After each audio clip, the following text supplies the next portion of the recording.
Hello' guys, good morning. কি খবৰ আপোনালোকৰ? এই দুদিন ধৰি মই একেবাৰে ফেচবুকত ব্যস্ত হ'ব পৰা নাই, যিহেতু মই এবছৰ ধৰি ভাড়া ৰুমত আছিলোঁ আৰু ভাবিছোঁ এতিয়া নিজৰ ঘৰলৈ যাম বুলি। ল'ৰাটোক চোৱা চিতা কৰা মানুহ নোহোৱাৰ কাৰণে বেলেগ এখন স্কুলত এডমিশ্যন দিবলগীয়া হৈছিল আৰু এবছৰটো ভাড়া ৰুমতে থাকিবলগীয়া হৈছিল। আৰু যোৱাকালিৰ পৰা মই একেবাৰে খুবেই ব্যস্ত হৈ পৰিছোঁ। এই বস্তু বাহিনীবোৰ পেকিং কৰিবলগীয়া হৈছে।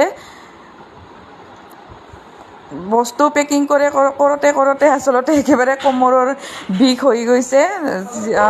যোৱা সোমবাৰৰ পৰা যিহেতু উইকলি চেলেঞ্জ দিছে, উইকলি চেলেঞ্জ কমপ্লিট কৰিবলৈ মই একেবাৰে প্ৰস্তুত নাছিলোঁ আৰু এয়া আজি বস্তু বাহিনীবোৰ গাড়ীত উঠাই আছে আৰু এইবোৰ ৰুমত নিয়াৰ পিছত আকৌ ঢেৰ কাম ওলাব, বস্তুবোৰ চিজিল কৰিব লাগিব।